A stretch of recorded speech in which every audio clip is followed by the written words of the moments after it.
Du 28 juillet 1914 au 11 novembre 1918, pendant plus de 4 longues années, la Première Guerre mondiale allait faire plus de 9 millions de victimes et plus de 20 millions de blessés. En ce 100e anniversaire du déclenchement des hostilités, les manifestations et célébrations se multiplient à Alès tout au long du mois de novembre. Et comme un symbole cette année, la ville d'Alès a tenu à donner une dimension toute particulière au 11 novembre, célébration de l'armistice.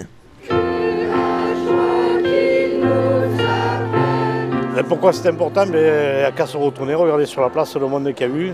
Moi, quand je vois le nombre de jeunes qu'il y a, les gamins de tous âges, là, il y en a qui n'ont pas 10 ans, ça fait plaisir. Donc il faut qu'ils se rappellent, il faut qu'ils sachent que la paix, c'est quelque chose de fragile. Cérémonie œcuménique au temple, puis dépôt de gerbes devant le monument aux morts, square Verdun, accompagné de lectures de messages par les officiels et surtout les collégiens de Bellevue, qui recevaient pour l'occasion leur correspondant allemand. Lettre de Poilu. 16 octobre 1916. Lettre à mon fils qui vient d'avoir 9 ans. Non sans émotion, chacun a entonné l'hymne de son pays.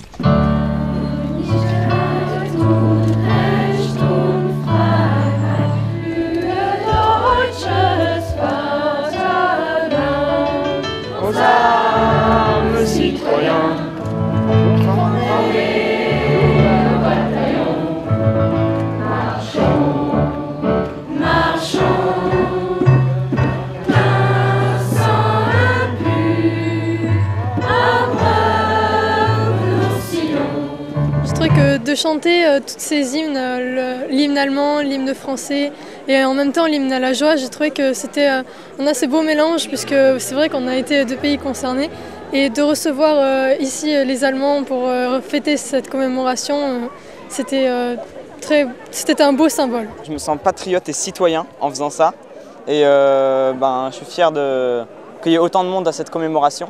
Ça représente beaucoup quand même. C'est bien pour le devoir de mémoire qu'il y ait autant de monde qui viennent se rassembler pour une même cause et c'était très bien et très émouvant. C'était un événement très fort, on s'est tous réunis ici et ça a permis de se remémorer des souvenirs qu'on a un peu oubliés et ça permet aussi que les personnes qui ont participé à la guerre le partagent avec nous et en même temps avec les Allemands qui sont venus cette année. Je n'ai plus peur de rien car l'amour chasse la peur.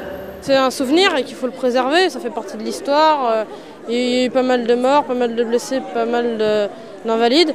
C'est bien de ne pas l'oublier. C'est important de conserver les souvenirs du passé. C'était bien quand même comme commémoration, je trouvais. Et puis ils ont fait participer pas mal de monde en fait, les Allemands aussi.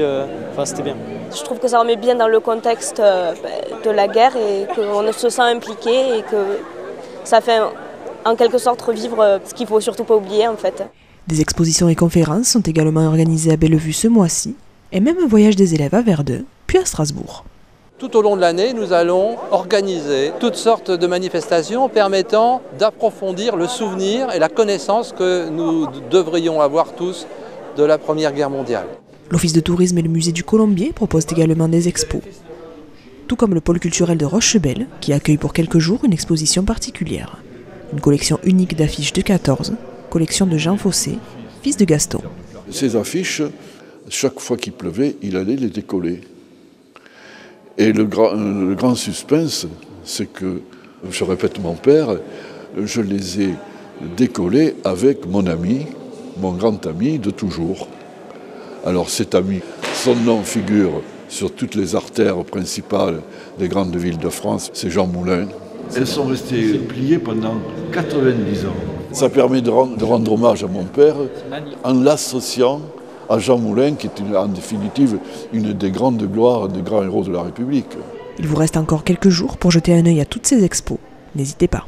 C'est important d'entretenir le souvenir parce que nous sommes des héritiers. Il faut savoir d'où on vient pour savoir qui on est.